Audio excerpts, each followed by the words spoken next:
Alone in a Great City. More Adventures of a Girl Who Set Out to Find the Perils of New York. The Smart Set, December 1927. The average girl in the average small town gets one of two things. She gets a husband or she gets a job. That is about all there is to her life. Once started on either line, being the average, she sticks to the end and in a mild, comfortable way makes good. New York takes such simplicity away from life. There is no average in New York of girls, of jobs, or of husbands, and the unexpected is always happening. During my 2 weeks in New York in search of the perils of a big city, I had been locked up 11 days, had 4 jobs, and been put out of a rooming house. Exciting as that had been, none of it was exactly what I was looking for. In fact, after those 2 weeks, I wasn't positive that I knew what I was looking for. Being only 19, I wanted romance, of course. And being a woman, I wanted money. And being sensible, I knew I had to find another job and another room. The latter two were the most important for the moment. I literally didn't know which way to turn when I was put out of my furnished room. I was none too sure I could find my way around the teeming streets of the city. Putting my mind to it, I recalled that the club worker had put me on a trolley car and said it would go to Grand Central Station. I hadn't walked far from the car line when I picked out the rooming house that was now getting along without my presence. Thus, I must still be in the neighborhood of restaurants and hotels. I had to rest. I had to eat. I had to look for work. I retraced my steps and found the trolley line. I climbed on a car, so tired I thought I'd drop. Down through a tunnel we went, and out at the railroad terminal. The savory odor of food rose to my hungry nostrils. I found myself looking in the window of one of those one-arm restaurants. I ran into the station to the check room and put my suitcase in its safekeeping. I wanted to get the wild makeup I'd worn at the nightclub off my face, but I was much too hungry, so I rushed for the lunchroom first. Over my coffee and bacon and eggs, I pondered. The experiences of one day had cost me almost $10. $5 fee to the employment office, $4 advance room rent, 50 cents for a taxi, 35 for food at the cabaret, and all of the money was gone beyond recall. I had until 4 o'clock to make a decision. Should I go to the concessionaire's office at that hour to be routed to another nightclub for more floor work, or should I find another job? New York still lay before me with all its mystery and charm, but now it was playing the Sphinx, staying as impersonal to my puny presence as were the high walls of its great buildings. I didn't want to go back to the nightclubs as a worker. A single attempt had convinced me I would be up against a grind that would finish me.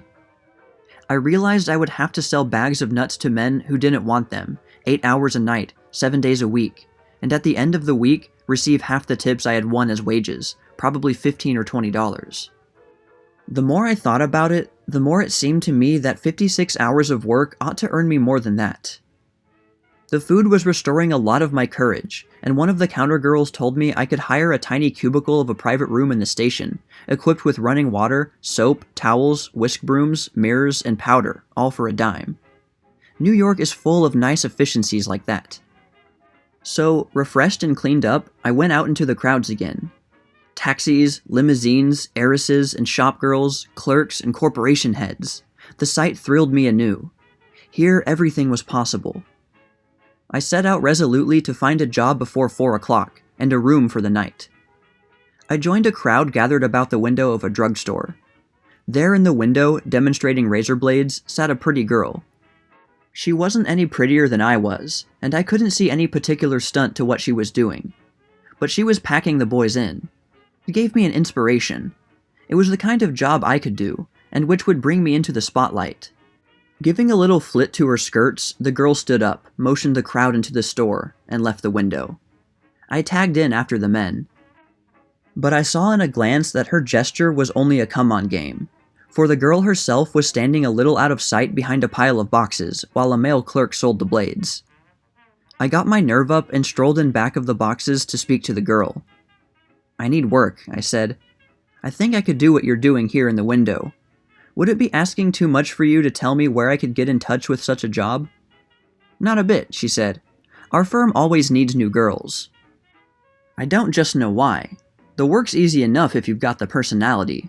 No experience necessary, and the pay's good." It must be girls don't think this line is refined, but there's really nothing the matter with it. Look here, go down to this address and ask to see Mr. Osborne. Tell him Minnie at the 42nd Street store sent you, and don't forget to smile at him. The office she sent me to was a busy one down among the canyons of Lower Broadway. The firm was putting a $1 razor strop on the market, and as a razor strop is something no man really wants in this day of safety razors, girl power was necessary to sell the thing. I smiled as Minnie had directed me, and the smile worked. You can begin tomorrow morning at the Woolworth Building store, Mr. Osborne told me. You get no salary, but make 15 cents commission on every sale. You don't do the selling unless you are especially called by the store clerk. Your real job is just to drag the boobs in. Be there by 8 a.m. tomorrow. I'll meet you and rehearse you in your act. If you're as good as I think you are, there's no reason why you can't earn as high as $35 a week. It sounded fine. I'd be my own boss. I certainly could flirt to much better advantage in a drugstore window than I could at a nightclub where the men were drunk and I was dead tired and the hour was a pallid 6 a.m. I went back uptown and revisited Minnie. I'll quit bothering you pretty soon, I said. But now that I have the job, do you know where I could find a room? She looked sharply at me before she spoke. You're a funny one, she said finally, but I'll gamble on you.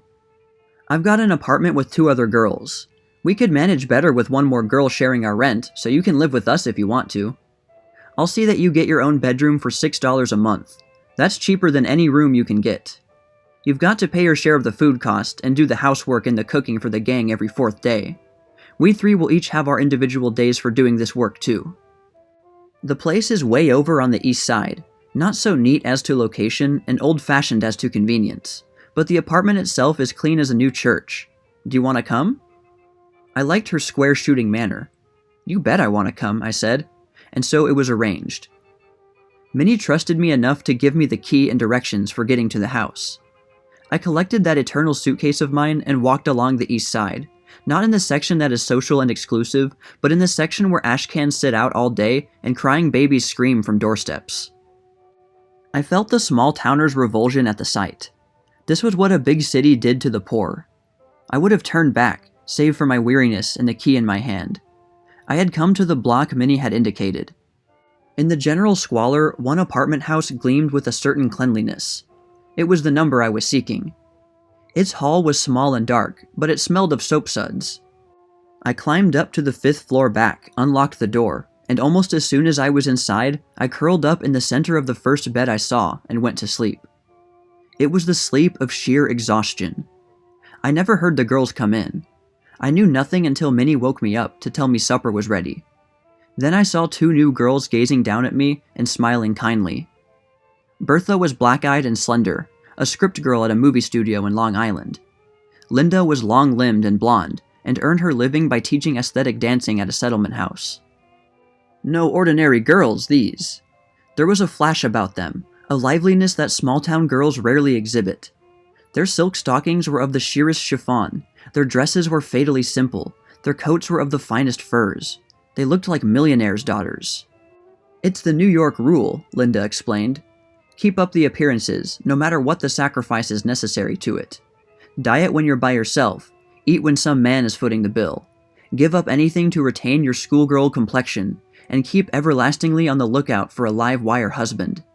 Somehow, Bertha said, you can tell the girls who are going to get on in this town. Now anybody looking at you, Betty, can tell you are a country cousin, but also they can tell you'll get over it. All you need is simpler clothes, better haircuts, manicures, and a different shade of rouge. Keep still, you 2, Minnie said. Betty's still tired out. That's easy to see, and she starts a new racket tomorrow at 8. Press that little black dress of yours, Betty, to wear in the window. That'll pull the boys. When you get through with that homework, you go back to sleep, and don't worry about being late in the morning. I'll call you in plenty of time. Perhaps the friendliness of these 3 girls was due to the fact that they had left home too, and fought their way up. But certainly, they were wonderful to me. Minnie got me up. Linda saw me through my dressing and loaned me a fur scarf to make my costume smarter. Bertha saw me safely to the right subway. Dependence they wouldn't have, that was plain, but their true kindness was even more apparent. I found the act I had to do in the window amazingly simple. In the corner window, draped with yellow crepe paper, I was given a little stool, a set of props, and 3 lettered cards. The first thing I had to learn to do was to hold a razor blade without cutting myself. In case you want to know, here's the way. You hold the sharpened edges and not the rounded ones at the ends of the blade.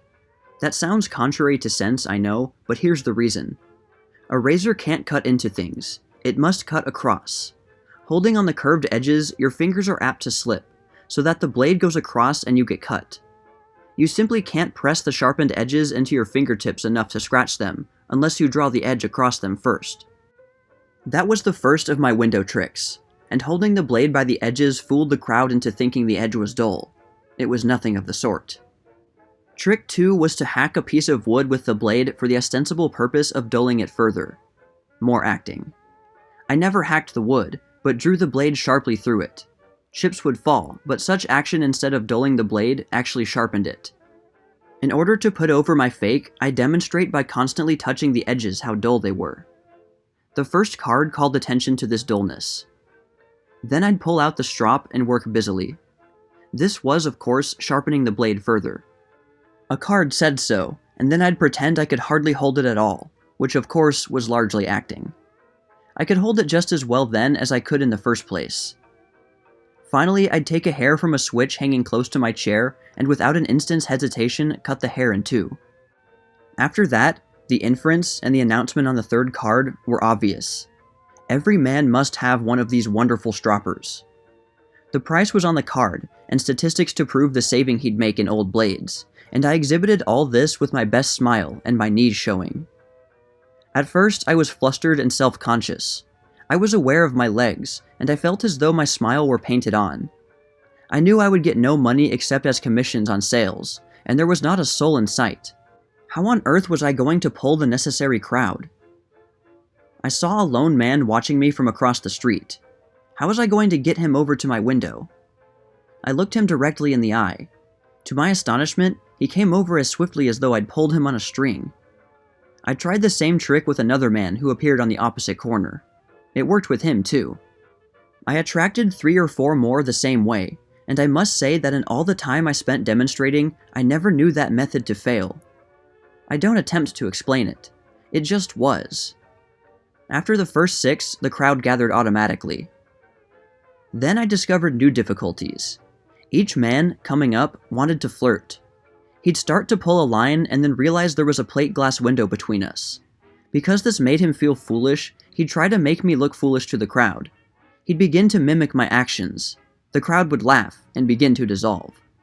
I soon knew enough to use the come hither look only when I wanted to corral them to the window and push them into the store.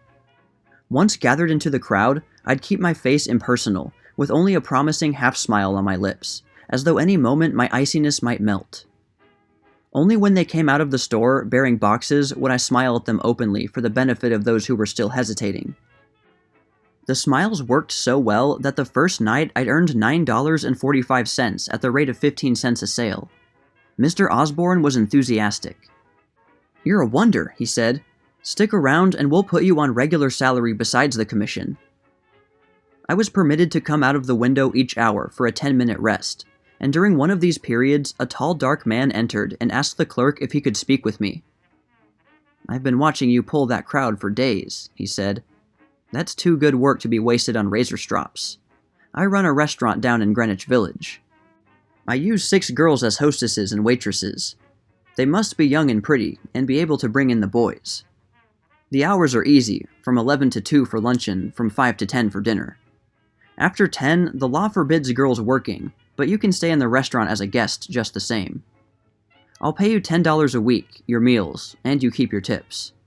A girl like you ought to knock down 80 a week when you once get acquainted. Will you try it?" "Let's see the place first," I said. "Be my guest at dinner tonight," he answered, and gave me the address. I found Mr. Burton's restaurant a typical setting for city romance. Candles cast lingering shadows on the dark walls. Open fires lighted 2 great fireplaces. The tables were of rough boards without cloths. The napkins were paper, and the silver was nickel. A boy strummed incessantly on a piano in one corner. The food was excellent. I looked at the girls with whom I should have to work. They were, like the 3 girls with whom I was living, perfectly able to take care of themselves. Yet each of them was a distinct type. I looked back at the bland Mr. Burton. Like the concessionaires of the cabarets, like the razor-strop people, he was selling feminine charm. The food he passed over his tables was incidental. "I'll join on with you," I told Mr. Burton. Being the newest girl, I got the poorest tables the first night, the one in the most brightly lighted corners and farthest away from the kitchen. The trays were heavy, and my trade mostly women. They were put at my table just because I was so new I couldn't kick, and within an hour I knew why waitresses hate to wait on their own sex. Women either don't tip at all or give only dimes. During lunchtime, my tips amounted only to 40 cents. By the second night, I'd learned the worst restaurant earning hours for service are 1 and 7. The people who really want to eat are present then. We girls had to hustle. Before and after those hours, the lonely and the romantic wandered in. Then the tips were worth the getting.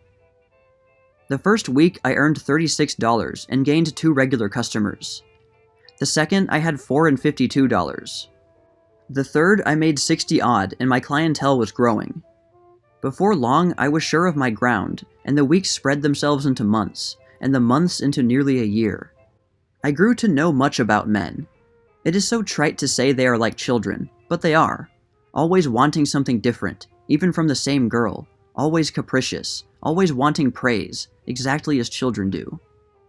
Some men came in who liked to regard me as dependent, despite the obvious fact that I was self-supporting. For them, I played the little girl, even as I put roast beef and potatoes before them. They'd tip heavily. So many wanted to tell me their ambitions, it was funny. Night after night, I had to reassure them they could do some wild, nutty thing they believed they wanted to do, and would never in this world attempt.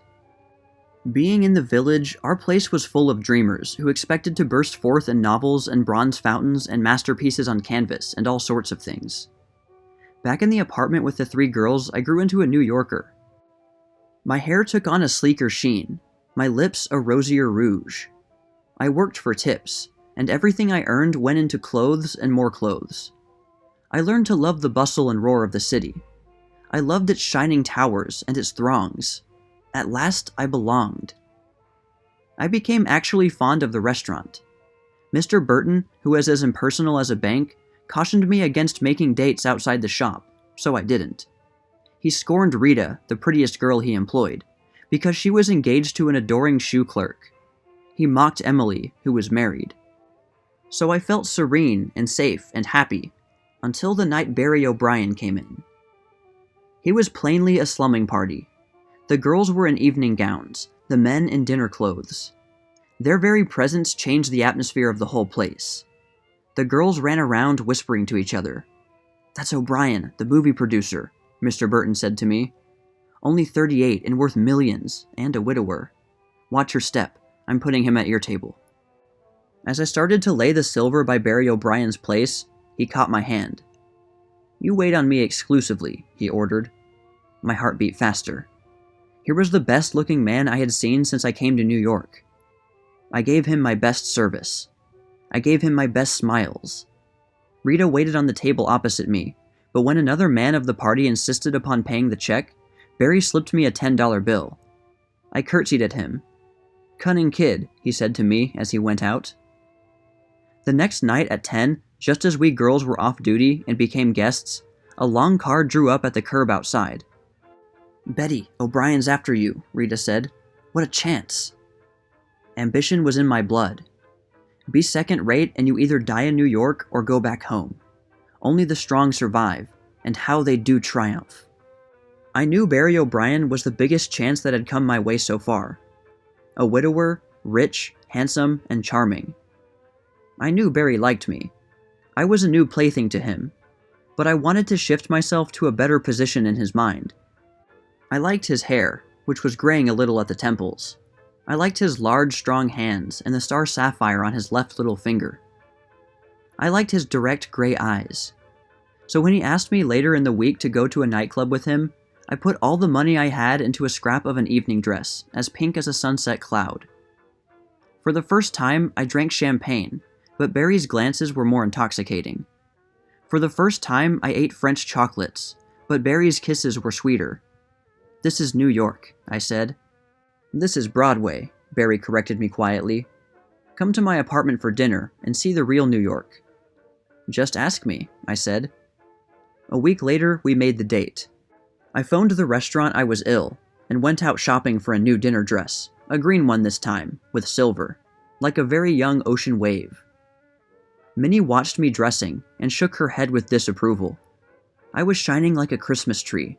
My hair was freshly waved, my nails were pink pearls, my slippers were like slim silver knives against the black carpet.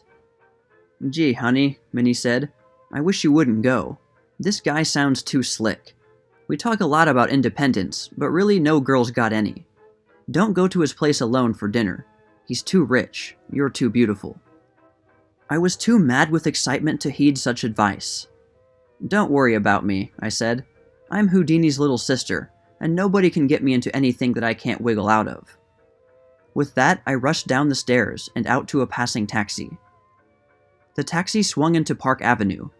Barry was following the New York custom and letting me come to our rendezvous alone.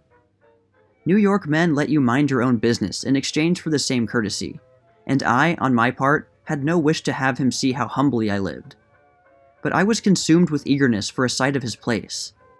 I hoped his rooms wouldn't be too dimly lighted, or furnished with that typical masculine disregard for line and color. My meditations were cut short by the stopping of the cab before an especially large apartment building. A blank-faced starter opened the cab door.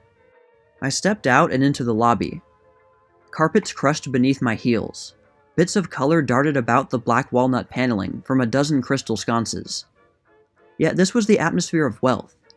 The quietness, the expressionlessness, the efficiency all shouted money. The very elevator slid silently up the shaft. "Mr. O'Brien," said the operator, and pushed back the heavy steel door. I gasped at the beauty that met my startled eyes. There I was, 19 stories above the street, in the heart of New York, city of stone and granite. But a garden lay before me, a garden riotous with color and perfume, and a fountain tossed a spray of water about in the air.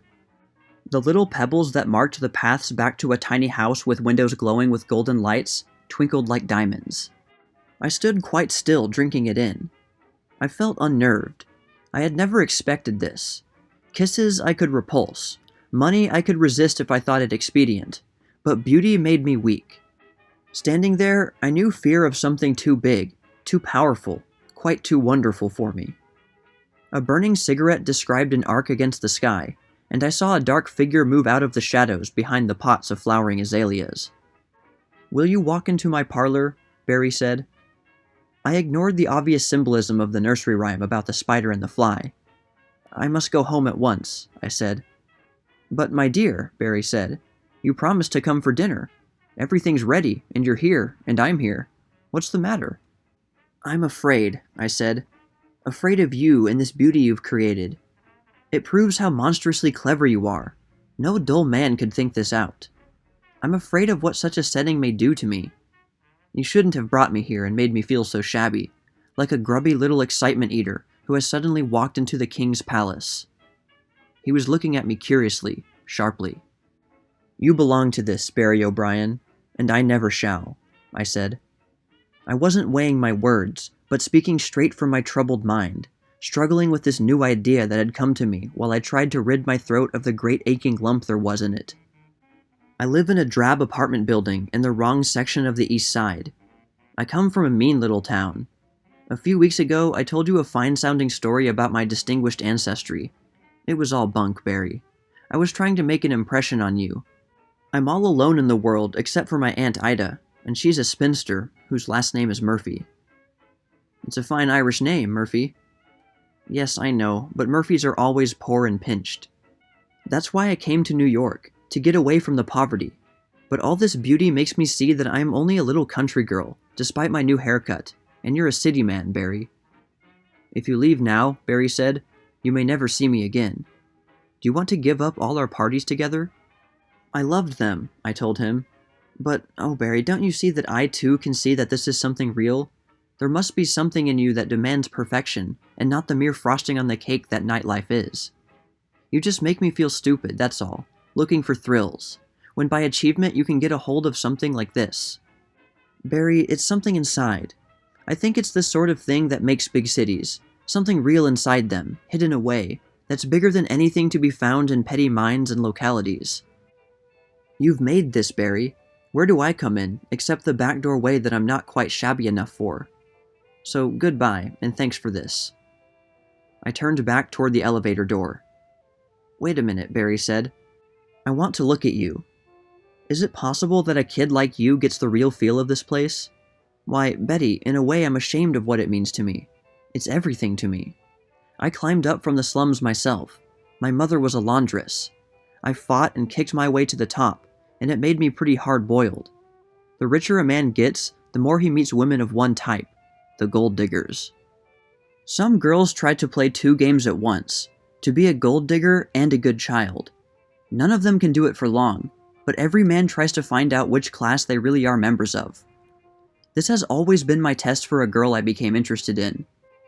I've brought a dozen or more up here, Betty, but you're the first that's seen the flowers before you saw the silver service plates on the dining room table.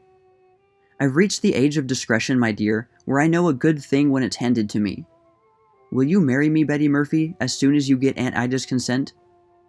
The tears spilled out of my eyes then. I love you, Barry, I said.